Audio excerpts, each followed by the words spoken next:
Sircilla BRS working president KTR అడ్డా వరుస విజయాలతో సిరిసిల్లను కేటీఆర్ కంచుకోటగా మలుచుకున్నారు. కానీ ఇప్పుడు ఆ కోటకు బీటలు వారుతున్నాయి. నిజానికి బీఆర్ఎస్ ఓటమి తర్వాత ఆయన రాష్ట్రంలోని వివిధ నియోజకవర్గాల్లో పర్యటిస్తూ కేడర్ ఏమాత్రం నిరుత్సాహానికి గురికాకుండా మోటివేట్ చేస్తున్నారు.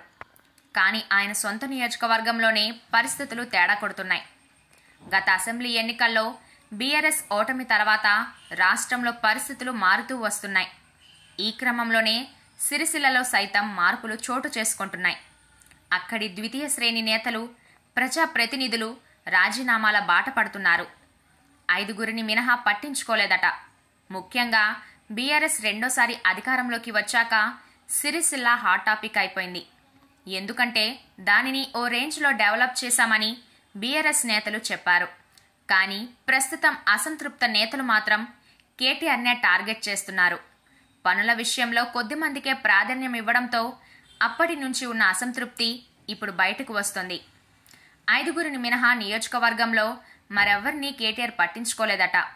ఏకంగా సిరిసిల్ల మున్సిపాలిటీలో 16 మంది కౌన్సిలర్లు చైర్మన్పై అవిశ్వాసానికి రెడీ అయ్యారు.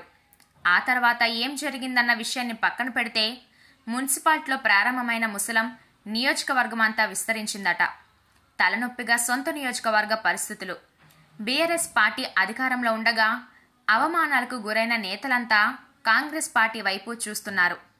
ప్రస్తుతానికి కాంగ్రెస్ పార్టీ ఎలాంటి వివాదాలకు తావివ్వకపోవడం, అలాగే జనాల్లోనూ పాజిటివ్ రెస్పాన్స్ వస్తుండడంతో బీఆర్ఎస్ పార్టీపై అసంతృప్తితో ఉన్న నేతలంతా కాంగ్రెస్ వైపు చూస్తున్నారు. రాష్ట్రమంతా పరిస్థితులను చక్కబెడుతున్న కేటీఆర్కు సొంత నియోజకవర్గంలో పరిస్థితులు తలనొప్పిగా మారాయని టాక్. అసలే త్వరలో లోక్సభ ఎన్నికలు జరగనున్నాయి. జాతీయంగా ఎదగాలనుకున్న పార్టీకి ప్రాంతీయంగానే పట్టు లేకుంటే మరింత ఇబ్బందికరంగా మారుతుంది. ఈ తరుణంలోనే ఎక్కువ లోక్సభ స్థానాలను పొందాలని బీఆర్ఎస్ నానా తంటాలు పడుతుంటే లోకల్ పరిస్థితులు మరోలా ఉన్నాయి. మరి వీటిని బీఆర్ఎస్ ఎలా సెట్ చేస్తుందో చూడాలి.